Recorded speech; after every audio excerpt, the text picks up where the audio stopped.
Olá, amigos do canal ASA. Meu nome é Peter Biondi, eu sou consultor, professor e jornalista na área de aviação, com especialização na área de Airline Airport Management, falando para vocês diretamente de Atlanta, nos Estados Unidos, com comentário de algumas notícias da aviação da semana.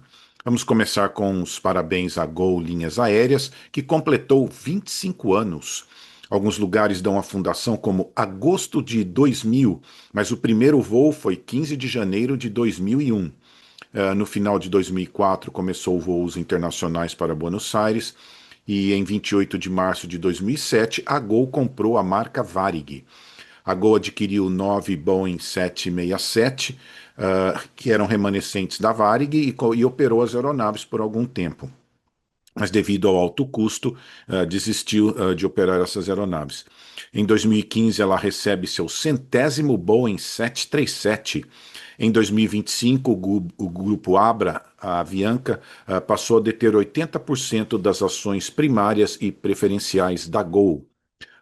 Outro dado importante é que em janeiro de 2024, a Gol entrou em recuperação judicial e saiu da recuperação judicial em 6 de junho de 2025, levantando um capital de 1,9 bilhões de dólares. Ela tem o último dado registrado como 138 aeronaves e tem encomendas de mais 101 aeronaves. Encomendas de mais 79 MAX 8 e 22 MAX 10 que ainda não receberam a certificação. Ela tem code share com empresas importantes como a Air Canada, Air France, American Airlines, Copa Airlines, Emirates, Qatar e TAP. Isso é muito importante porque ela distribui passageiros para todas essas empresas no Brasil e isso provavelmente é uma fonte de receita muito importante. Mas uma vez nós estávamos num programa e um consultor da Bem Consultoria, ele estava falando sobre a competição Gol-Latam. Ele disse, né, como a Gol ficava brigando com a Latam ficava brigando com a Gol e a Azul foi chegando e crescendo. Então eu sempre fico pensando, né, que a Gol poderia ter sido uma Azul. Será que, e se tivesse dado certo as operações do 767, sobre o comando da Gol, né? De repente a Gol poderia estar fazendo voos internacionais com aviões e wide bodies há longo tempo, né? Então sempre fico pensando, né? Será que faltou um pouco mais de coragem para mais tarde para para tentar operar aviões maiores? Modelo híbrido, né? Mesmo que ela fosse low cost, existe muito low cost de modelo híbrido, que opera até dois modelos de aeronave, né? Então é uma coisa para se pensar, né? Que seria se a Gol tivesse dado certo a operação desse 767, se ela tivesse entrado nesse mercado internacional de wide body, como ela estaria hoje, né? Então, mas parabéns aí à Gol e pelo esforço aí todos esses anos aí. Agora, uma que saiu da WestJet do Canadá, né? A WestJet do Canadá anunciou que irá operar 3 vezes por semana um voo de Calgary, no Canadá, para São Paulo. Os voos começam dia 9 de novembro de 2026 com um Boeing 7879. O voo terá 12 horas e 50 minutos e oferecerá conexão para mais de 30 destinos na América do Sul para os passageiros que vêm do Canadá. Este é o centésimo destino direto da WestJet saindo de Calgary. É interessante a configuração do avião, eles têm 16 lugares na executiva, 28 Premium Economy e 276 na econômica. Importante que eles têm code share com a Latam, e é isso que garante essa distribuição dos passageiros no Brasil e na América do Sul. Outra coisa importante é que lá no Canadá eles têm uma rede grande de distribuição de voos para vários lugares. Mas é interessante lembrar que em novembro os canadenses começam a fugir do frio, então é uma época boa para começar esse voo aí e ver como que vai reagir. Mas só para ter uma ideia, né? A WestJet foi fundada em 1994, tem uma frota de 153 aeronaves para 104 destinos. Os donos da empresa são a Onex Corporation, Delta Airlines. A Onex tem 75%, a Delta Airlines 12,7%, Korean 10% e a Air France KLM tem 2,3% da WestJet. E ela começou como modelo low cost, mas ela evoluiu para um modelo híbrido. Nos anos 2000, a WestJet tinha só 7% do mercado e no final de 2009 já tinha 38% do mercado no Canadá, competindo com a Air Canada. De 2017 a 2019, ela fez uma transição para um modelo mais full service, mas muita gente ainda considera um modelo híbrido, porque dentro do Canadá eles respeitam muito ainda o modelo low cost. Em 2018, a WestJet e a Delta assinaram um acordo de joint venture, mas existiram em 2020 por causa das concessões exigidas pelo Departamento de Transporte dos Estados Unidos. E eu já falei isso várias vezes, né? Você quer fazer um merge de empresas ou algum acordo, sempre os órgãos reguladores vão ver se aquilo vai prejudicar a competição. Então foi isso que aconteceu. O governo americano exigiu que a Delta abrisse mão de algumas coisas e no final ela viu que não valia a pena. Então, por isso que aconteceu. Mas eu estava pensando aqui, né? É uma competição difícil o mercado da América do Norte. Outra coisa também que pesa a posição geográfica de Calgary, né? Lá na costa oeste do Canadá, lá pelo lado de Vancouver. Então eu fico pensando geograficamente como que tipo de conexão que vale a pena pegar, né? Você não vai para Miami por Calgary, né? Porque você vai até lá em cima, vai voltar 5 horas de voo, então eu fico pensando em quais conexões para uma pessoa do Brasil indo para Calgary, onde teriam conexões convenientes. E só para ter uma ideia como essa competição é pesada, eu lembro uma vez em 2015, eu fui olhar um dia, uma quinta-feira. Naquela quinta-feira tinha, saindo de Guarulhos, 17 voos para os Estados Unidos, para 11 destinos diferentes. Então, eu lembro que é uma competição muito forte, o mercado da América do Norte. A WestJet ela foi criticada recentemente por reduzir a distância entre assentos em algumas aeronaves 737-800 e MAX 8. Então, isso que eu estou falando, né? Em termos internacionais, ela vai como uma empresa full service, mas lá dentro do Canadá, eles ainda se apresentam um pouco como uma low cost. Então, esse foi um dos problemas em algumas aeronaves, as pessoas reclamando que reduziram a distância entre os assentos. Então é importante ver como que eles vão competir no Brasil. Eles têm alguns assentos de classe executiva, isso é muito importante, que o passageiro executivo é o que paga a conta no final, né? Porque eles pagam uma tarifa bem maior. Então, isso é uma coisa, um ponto forte para eles ter esses assentos na aeronave de classe executiva. Então, vamos ver se eles vão competir na base do preço, porque em termos de conveniência, tem muitas empresas também convenientes. Por exemplo, a Copa opera para Toronto e Montreal, no Canadá. Tem a concorrência da Air Canada, que já está bem estabelecida no Brasil. Concorrência com a Porter, que opera a Embraers lá no Canadá. Uh, mas outro problema também, eles vão operar 3 vezes por semana, isso cria um problema que é do passageiro executivo, que tem que ter um voo bom de volta, né? Então esse é um problema quando você não opera todo dia, que às vezes você acha um dia bom para ir, mas não tem o voo conveniente na volta. Então esse é um ponto também que pode restringir um pouco o desempenho deles no Brasil. Esse problema de não ser voo direto, não ser voo todo dia. Então, eles vão operar com 3 voos por semana. Então, vamos ver aí. Seja bem-vindo ao Brasil aí. Vamos ver o que o mercado vai fazer e como vai ser a reação, né? Tem que lembrar sempre que tem concorrência.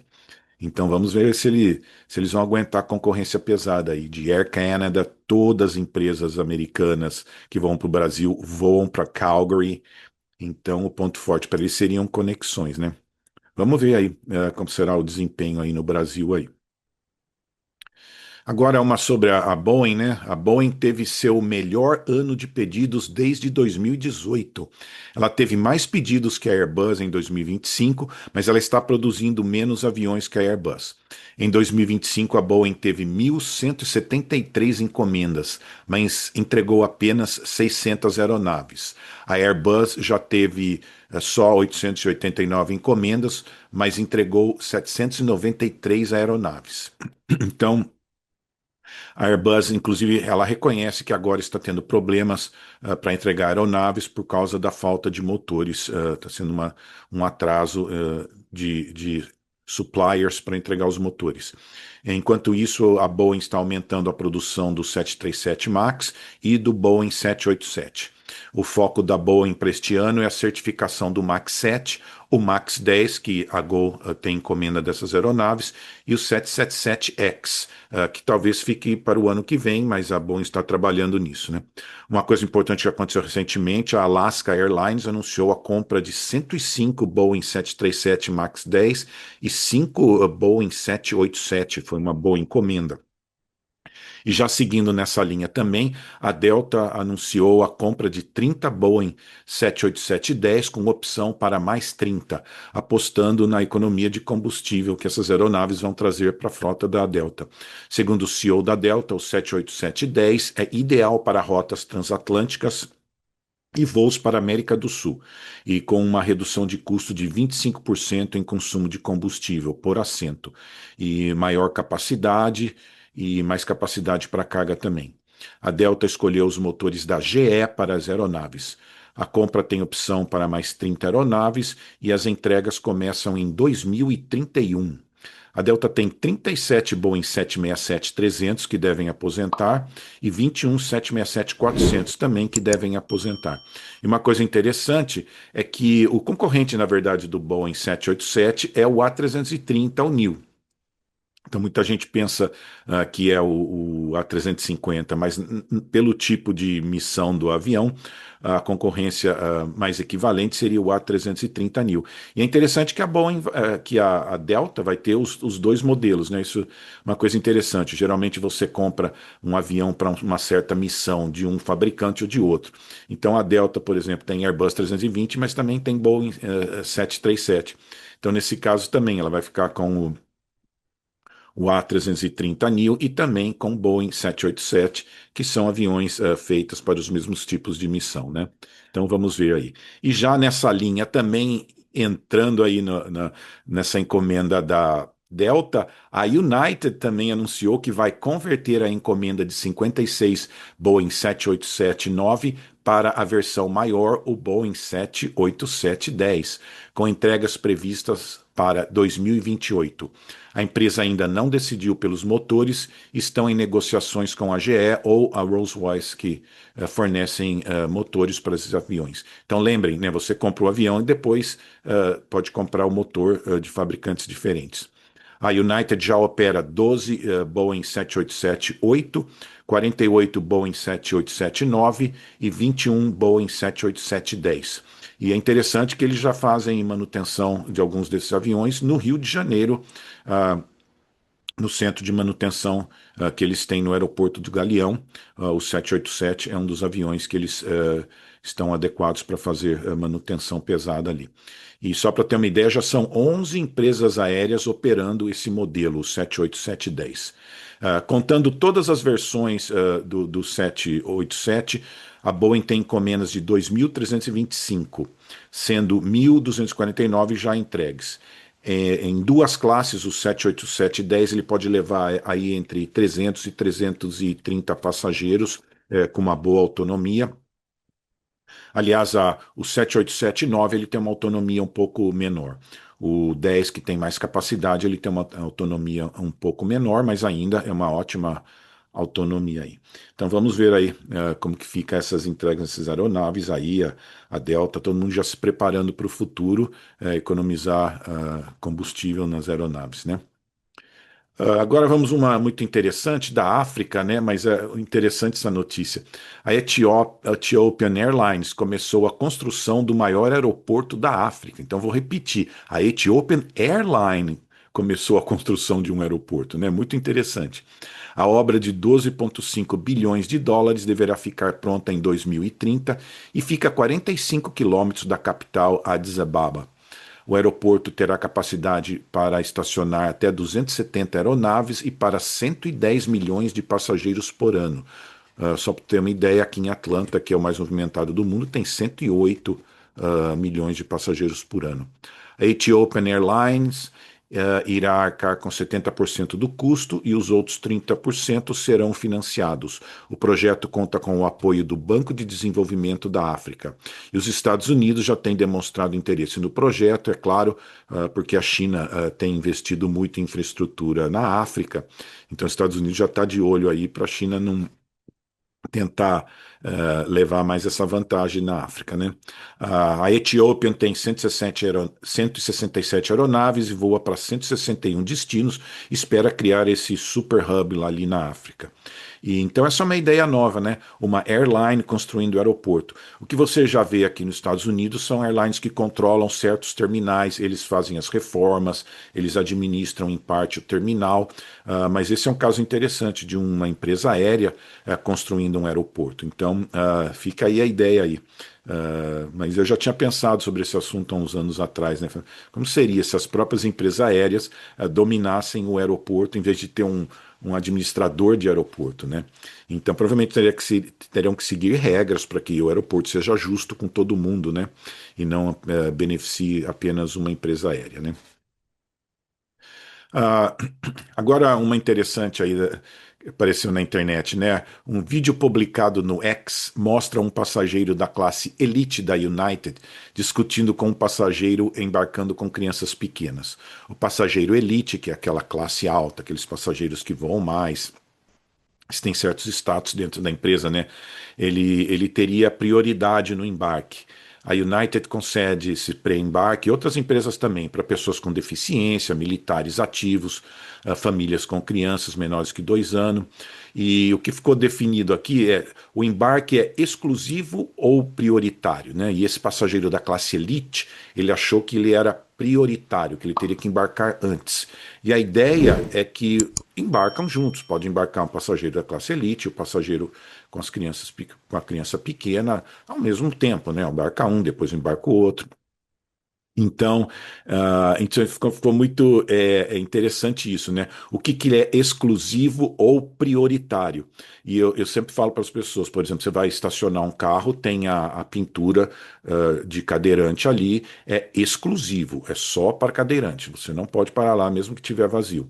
Mas se eu estou no aeroporto e tenho o banheiro ali, que ele é construído com um pouco de maior espaço para um cadeirante e tudo, ele é prioritário, não necessariamente exclusivo. Se tiver todo ocupado e você quiser usar, você pode usar. E quem me explicou isso foi uma pessoa da limpeza do aeroporto. Falou, não, se vier um cadeirante, claro, se você vê-lo, você vai dar prioridade a ele. Ele tem prioridade naquele uh, stall que eles chamam, né? Mas não é exclusivo, né? Se você alguém precisar usar, ninguém está usando, ele usa, né? Eu estava vendo aqui as cadeiras no metrô aqui também.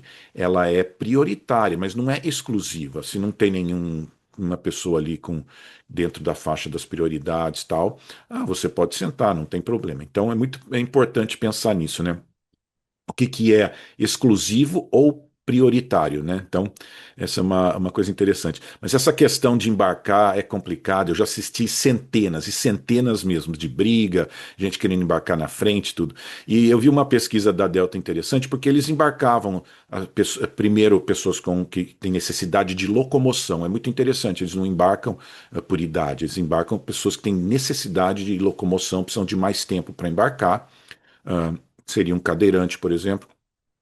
E depois eles embarcavam pessoas com crianças pequenas menores que 2 anos, que normalmente eles têm o carrinho de bebê, leva tempo ali para fechar o carrinho, tudo, né? E depois eles começavam a embarcar passageiros classe executiva, tudo. E de repente eles mudaram.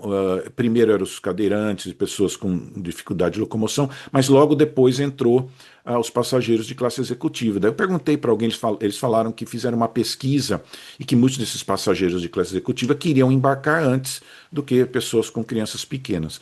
Mas foi interessante que daí eu fui no aeroporto, comecei a conversar com alguns desses passageiros, e falaram, não, não faço questão, não.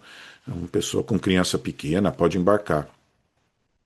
Então fica muito interessante ver como é que foi feita essa pesquisa, né? Tem que tomar muito cuidado, porque voo doméstico é diferente de voo internacional. Então me deu a impressão que, embora a pesquisa deles mostrou que o passageiro queria embarcar antes, na prática, conversando com os passageiros ali no portão, eles não faziam questão tanto. Então eu fiquei pensando como é que deve ter sido feita essa pesquisa, né, para chegar nessa conclusão. De repente, muita gente que voa apenas voos domésticos, né? Mas tem muita briga, tem o problema do cartão, né? Eu tenho um cartão que funciona na empresa no Brasil e ela não tem o mesmo benefício quando você voa em outra empresa, né? Então tem que tomar muito cuidado. Por exemplo, eu vi um caso de um passageiro que tinha uma empresa, de um cartão de uma empresa brasileira, dessas de prioridade, mas ele estava voando aqui numa tarifa bem baixa.